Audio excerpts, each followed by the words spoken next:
Hi guys, welcome back to the channel again. I'm still on the test server. I'm trying other champions that all of us are going to get. And this time I want to try some new Ice Blast that have been added to the game.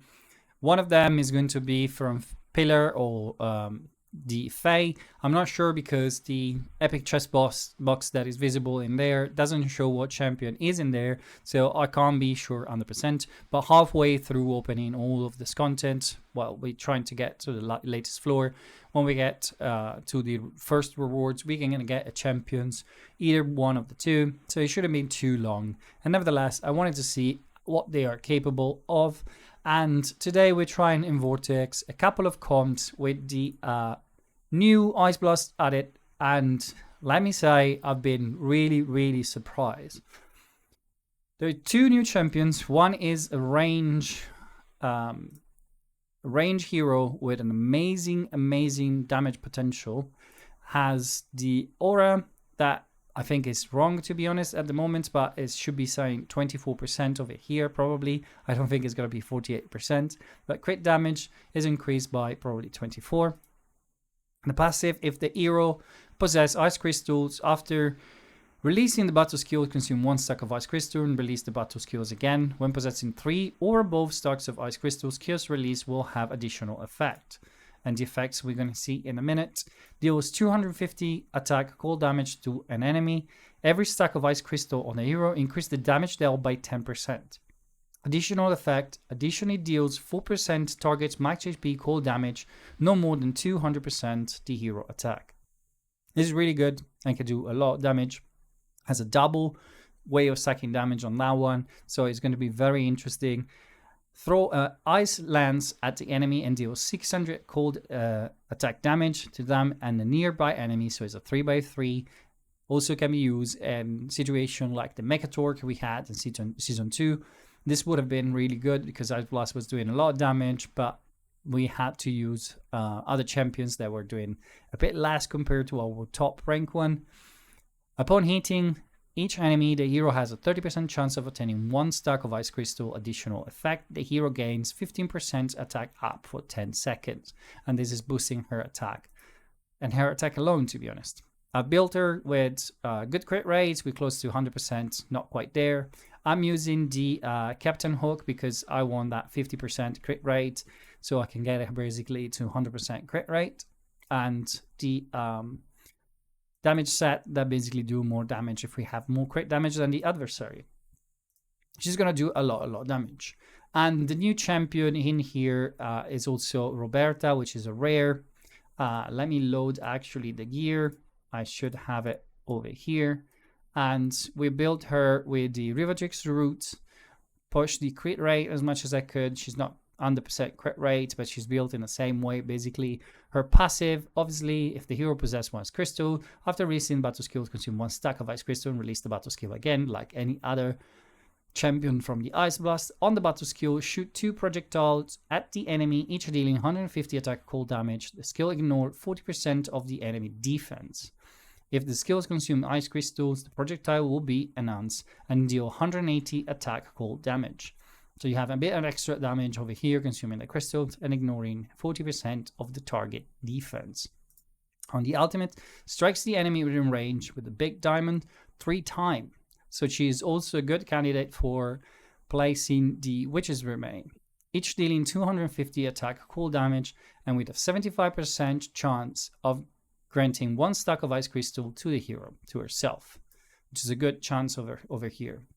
Which is really good. She's going to basically boost her ice crystal by herself, and she's going to do a lot of damage. Now, I've run this comp over here, and I can tell you surprisingly that with my support, obviously I'm bringing Shina to apply the decreased defense with the 0 sets to increase my attack, and I'm running 2 support. One is Eladia to place the shields and place decreased attack.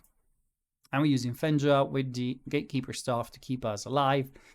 I'm going to run quickly the end of the battle in the background, but this fight went all the way up above 100 million with a good scoring from both of these champions. Obviously, the Epics is doing more damage over here, while the rare falls a little bit behind. I'm not sure 100% is because I wasn't able to push the 100% crit rate. That triple hit, if it crits 3 times, probably will do an additional bit of damage, but I doubt she will be in line with the epic. She's still a good DPS, and if you lack a DPS for Ice Blast, I think she will replace a lot of others that we have so far. The epic one impressed me quite a lot, and so I decided to try to compare it to Gertin. And so I've built 2 comps. The first one will be this one. It's the same comp, same principle. I've moved the same gear that I had on Roberta to Gertin. She needs less crit rate, so she crit every single time in this gear, while I've used the same setup with the hook on her to see how much damage she does. Same setup, same everything. I've run this few times, and it seems like the damage always seems to land around the 107 million, with Gertin in this gear doing slightly more damage than the new Nedja, but not that much, to be honest. They just still do a very comparable damage to Gertin, and I wouldn't actually mind using her because she has the aura. She has a crit damage in all battles, so you know she's gonna boost the damage from everybody else when Gertin doesn't do that. And we don't have any epics in the Ice Blast or any rare, for that matter, that brings any usable aura for battles like Vortex or bosses. And so having one that finally have it is a good opportunity. I've been using Rava in season 3 because I needed that increased crit damage aura, and now I finally have one that is in the Ice Blast, and so I will be able to push more damage if I ever need to use it again. As I said, 170 million, 107 million, and I just still wanted to do another test, and so I decided to switch around a little bit the gear because I wanted to try the new artifact, which is this one, the Matriarch. It gives a lot of crit rate, a lot of attack, and convert any excessive crit rate into crit damage. So I wanted to see how this one would translate in damage, considering that it's what was considered epic till season 1 ago. Now it's going to be considered legendary, but we're still going to have pretty accessible for us this artifact. And so I wanted to test the damage potential on this one, and I decided to put it on Nedja. I've run this comp as well. Gertin is the same gear as always. Everybody else is in the same gear. I'm using the same timing. I'm using the same for everyone here. And I pushed this comp all the way over 111 million with a little bit of advantage from the damage dealt by Nedja. Not much compared to Gertin, but it's a little bit more. And so this makes me think that they are very comparable in terms of damage. So if you've been very, very unlucky and you never pulled a Gertin in your life, you're probably going to be able to get your champions from Fate or Pillar this season, as the first step is quite easy to get, to be honest. It just takes a bit of dedication, and you're going to get yourself a good DPS.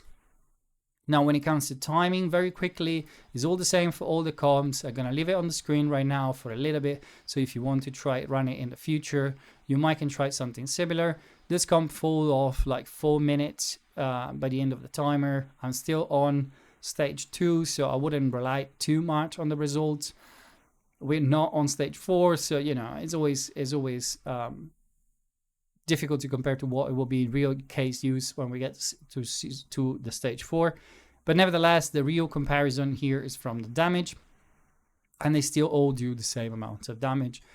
Well, granted, one thing, to be honest, part of the damage scales from max HP on our battle skills, so potentially when we get to later stages, the HP and the stats of the boss are going to increase, so maybe the damage from this champion is going to be even higher. I don't have a way of testing it right now. Tomorrow we'll get to stage 3. In 2 days, I'm going to get to stage 4. So in a couple of days, I'm going to retest again some of these champions, see how they scale. But for now, this is everything. I just wanted to share this video because I think that a lot of you are looking forward to get some new DPS. And I heard many times that people don't have a specific DPS, maybe Gertin or Tononan. And of course, having 2 of them now give us more option. And hopefully you guys are going to be able to get it. This is everything for today. I hope you enjoy the video, guys. And as always, have fun.